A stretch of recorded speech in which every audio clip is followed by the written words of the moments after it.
Hi hello ನಮಸ್ತೆ. ಇದು Sharada Pathashala YouTube channel. I hope ಎಲ್ಲರೂ ಚೆನ್ನಾಗಿ ಓದ್ತಾ ಇದ್ದೀರಾ, ಚೆನ್ನಾಗಿದ್ದೀರಾ ಅಂತ ಹೇಳಿ. ಸೊ ಫಸ್ಟ್ ಟೈಮ್ ನಮ್ಮ ಚಾನಲ್ನ ನೋಡ್ತಾ ಇದ್ದರೆ ದಯವಿಟ್ಟು ಸಬ್ಸ್ಕ್ರೈಬ್ ಮಾಡಿಕೊಂಡು ನಮಗೆ ಸಪೋರ್ಟ್ ಮಾಡಿ. ವಿಡಿಯೋ ಇಷ್ಟ ಆದರೆ ಒಂದು ಲೈಕ್ ಕೊಡೋದನ್ನು ಮಾತ್ರ ಮರಿಬೇಡಿ ಅಂತ ಹೇಳ್ತಾ ಇವತ್ತಿನ ಒಂದು ವಿಡಿಯೋವನ್ನು ಸ್ಟಾರ್ಟ್ ಮಾಡೋಣ. ಇವತ್ತು ಒಂದು ಹೊಸ ವಿಷಯ ಇದು.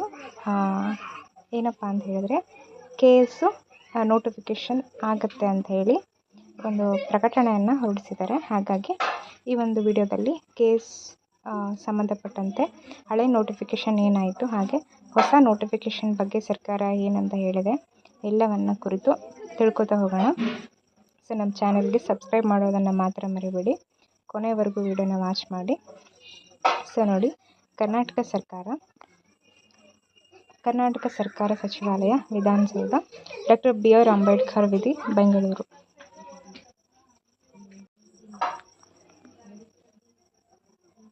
ನೋಡಿ, ಗೆಜೆಟೆಡ್ ಪ್ರೊಬೇಷನರ್ಸ್ ಗ್ರೂಪ್ A ಮತ್ತು ಗ್ರೂಪ್ B ವೃಂದದ ಹುದ್ದೆಗಳ ರಿಕ್ತ ಸ್ಥಾನಗಳನ್ನು ನೇರ ನೇಮಕಾತಿಗಾಗಿ ಬಿಡುಗಡೆ ಮಾಡುವ ಬಗ್ಗೆ ಈ ಒಂದು ಪ್ರಕಟಣೆ ಒಳಗೊಂಡಿದೆ. ಸೊ ನೆಕ್ಸ್ಟ್ ನೋಡಿ ಏನಂತ ಹೇಳಿದ್ದಾರೆ. ಮೇಲ್ಕಂಡ ವಿಷಯಕ್ಕೆ ಸಂಬಂಧಿಸಿದಂತೆ ಕರ್ನಾಟಕ ಗೆಜೆಟೆಡ್ ಪ್ರೊಬೇಷನರ್ಗಳ ನೇಮಕಾತಿ ಸ್ಪರ್ಧಾತ್ಮಕ ಪರೀಕ್ಷೆಗಳ ಮೂಲಕ ನೇಮಕಾತಿ ಅಂತ ಹೇಳಿದರೆ ಪರೀಕ್ಷೆ, ನೇರ ನೇಮಕಾತಿ ಅಂದರೆ ಪರೀಕ್ಷೆಯನ್ನು ಇಟ್ಬಿಟ್ಟು ಮಾಡುವಂಥ ನೇಮಕಾತಿಗಳು. 1997 ನಿಯಮ 4ರ ಅನ್ವಯ ಗೆಜೆಟೆಡ್ ಪ್ರೊಬೇಷನರ್ಸ್ ಗ್ರೂಪ್ A ಮತ್ತು ಗ್ರೂಪ್ B ವೃಂದದ ಹುದ್ದೆಗಳಿಗೆ ನೇರ ನೇಮಕಾತಿ ಪ್ರಕ್ರಿಯೆಯನ್ನು ಪ್ರತಿ ವರ್ಷ ನಡೆಸಬೇಕಾಗಿರ್ತದೆ. ಈ ಸಂಬಂಧವಾಗಿ ಕರ್ನಾಟಕ ಲೋಕಸೇವಾ ಆಯೋಗಕ್ಕೆ 2026-27 ಅಂದರೆ ಈ ವರ್ಷ ಗ್ರೂಪ್ A ಮತ್ತು ಗ್ರೂಪ್ B ವೃಂದದ ರಿಕ್ತ ಸ್ಥಾನಗಳನ್ನು ಬಿಡುಗಡೆಗೊಳಿಸಬೇಕಾಗಿರ್ತದೆ. ಇವರೇನು ಹೇಳ್ತಾ ಇದ್ದಾರೆ ಅಂದರೆ ಪ್ರತಿ ವರ್ಷ KS ಮಾಡಲೇಬೇಕು. ಹಾಗಾಗಿ ಈ 2026 ಮತ್ತು 27ನೇ ಸಾಲಿನಲ್ಲಿ ಈ ಒಂದು ಗ್ರೂಪ್ B ಮತ್ತು ಗ್ರೂಪ್ A ಒಂದು ಸ್ಥಾನಗಳನ್ನು ಫಿಲ್ ಮಾಡ್ಕೋಬೇಕು ಅಂತ ಹೇಳ್ತಾ ಇದ್ದಾರೆ. ಸೊ ಅದಕ್ಕೆ ಸಂಬಂಧಪಟ್ಟಂತೆ ಈ ಒಂದು ಪ್ರಕಟಣೆಯನ್ನು ರಿಲೀಸ್ ಮಾಡಿದ್ದಾರೆ. ನೆಕ್ಸ್ಟ್ ನೋಡಿ, ಆದ್ದರಿಂದ ಕರ್ನಾಟಕ ಗೆಜೆಟೆಡ್ ಪ್ರೊಬೇಷನರ್ ನೇಮಕಾತಿ ನಿಯಮಾವಳಿಯ ಶೆಡ್ಯೂಲ್ 1ರ ಅಡಿ ಬರುವ ಗ್ರೂಪ್ A ಮತ್ತು ಗ್ರೂಪ್ B ಉಳಿಕೆ ಮೂಲ ವೃಂದ ಹಾಗೂ ಕಲ್ಯಾಣ ಕರ್ನಾಟಕ ಸ್ಥಳೀಯ ವೃಂದದಲ್ಲಿ ಲಭ್ಯವಿರುವ ಒಂದು ರಿಕ್ತ ಸ್ಥಾನಗಳ ವರ್ಗೀಕರಣದ ಮಾಹಿತಿಯನ್ನು ನಿಗದಿತ ನಮೂನೆಯಲ್ಲಿ ಕೂಡಲೇ ಒದಗಿಸುವಂತೆ ಕೋರಿದೆ. ಇದರ ಅರ್ಥ ಏನು ಅಂತಂದರೆ HK ಮತ್ತು ನಾನ್ HKಯಲ್ಲಿ ಖಾಲಿ ಇರುವಂತಹ ಒಂದು ಸ್ಥಾನಗಳ ಒಂದು ರೋಸ್ಟರನ್ನು ಬಿಡುಗಡೆ ಮಾಡಿ ಅಂತ ಹೇಳ್ತಾ ಇದ್ದಾರೆ. ಅಂದರೆ ಯಾವ್ಯಾವ ಡಿಸ್ಟಿಕ್ಕಲ್ಲಿ ಎಷ್ಟೆಷ್ಟು ಪೋಸ್ಟ್ ಖಾಲಿ ಇದ್ದಾವೆ ಮತ್ತು ಯಾವ್ಯಾವ ಕ್ಯಾಟಗರಿ ವೈಸು ಅದನ್ನು ಬಿಡುಗಡೆ ಮಾಡಿ ಅಂತ ಹೇಳ್ತಾ ಇದ್ದಾರೆ. ಈ ಒಂದು ಪ್ರಕಟಣೆಯಲ್ಲಿ ಇಷ್ಟು ಇದೆ. ಅಂದರೆ ಒಂದು ಗ್ಲ್ಯಾನ್ಸ್ ಆಗಿ ನಾನು ಹೇಳಬೇಕು ಅಂತ ಹೇಳಿದ್ರೆ ಪ್ರತಿ ವರ್ಷ KS ಮಾಡಬೇಕು. ಹಾಗಾಗಿ ಈ ಒಂದು 2026 ಮತ್ತು 27ರಲ್ಲಿ ಒಂದು ನೋಟಿಫಿಕೇಷನ್ ಹೊರಡಿಸ್ಬೇಕು ಅಂತ ಇದೆ. ಮತ್ತು ಇನ್ನೊಂದೇನು, HK ಮತ್ತು ನಾನ್ HKಯಲ್ಲಿ ಖಾಲಿ ಇರುವಂತಹ ಹುದ್ದೆಗಳ ಸಂಖ್ಯೆಯನ್ನು ಎಷ್ಟಿದೆ ಅನ್ನೋ ಒಂದು ಮಾಹಿತಿಯನ್ನು ಕೂಡಲೇ ಒದಗಿಸ್ಬೇಕು ಅಂತ ಹೇಳಿದ್ದಾರೆ. ಸೊ ಇಷ್ಟು ಈ ಒಂದು ಪ್ರಕಟಣೆಯ ಮಾಹಿತಿ ಆಗಿರುತ್ತೆ. ಸೊ ಇದು KS ಬಗ್ಗೆ ಹೊಸ ನ್ಯೂ ನೋಟಿಫಿಕೇಷನ್ ಬಗ್ಗೆ ಆಯಿತು. ನೆಕ್ಸ್ಟು ನೋಡಿ, ಓಲ್ಡ್ ನೋಟಿಫಿಕೇಷನ್ ಬಗ್ಗೆ CM ಸಿದ್ದರಾಮಯ್ಯ ಅವರು ಏನು ಹೇಳಿದ್ದಾರೆ ಅಂತ ಹೇಳ್ತಾ ಹೋಗ್ತೀನಿ. KPSC ಸುಧಾರಣೆ ಚಿಂತನೆ ಸಿದ್ದರಾಮಯ್ಯ. ದಾವಣಗೆರೆ, ಕರ್ನಾಟಕ ಲೋಕಸೇವಾ ಆಯೋಗ ಸ್ವಾಯತ್ತ ಸಂಸ್ಥೆಯಾಗಿದೆ. ಅದರ ಒಂದು ಸುಧಾರಣೆ ಬಗ್ಗೆ ಚಿಂತನೆ ನಡೆದಿದೆ ಎಂದು ಮುಖ್ಯಮಂತ್ರಿ ಸಿದ್ದರಾಮಯ್ಯ ಅವರು ತಿಳಿಸಿದ್ದಾರೆ. ಗುರುವಾರ ಸುದ್ದಿಗಾರರೊಂದಿಗೆ ಮಾತನಾಡಿದ ಅವರು, 384 ಗೆಜೆಟೆಡ್ ಪ್ರೊಬೇಷನರಿ ಹುದ್ದೆಗಳ ನೇಮಕಕ್ಕೆ ಸಂಬಂಧಿಸಿದ ಮುಖ್ಯ ಪರೀಕ್ಷೆಯ ಫಲಿತಾಂಶ ಪ್ರಕಟಿಸಿದ ನಂತರ ಏರ್ಪಡಿಸಲಾಗಿದ್ದ ಸಂದರ್ಶನವನ್ನು ದಿಢೀರ್ ತಡೆ ಹಿಡಿದಿರುವುದರ ಹಿಂದೆ ಸುಧಾರಣೆ ಕೈಗೊಳ್ಳುವ ಉದ್ದೇಶ ಇದೆ ಅಂತ ಅವರು ಹೇಳ್ತಾರೆ.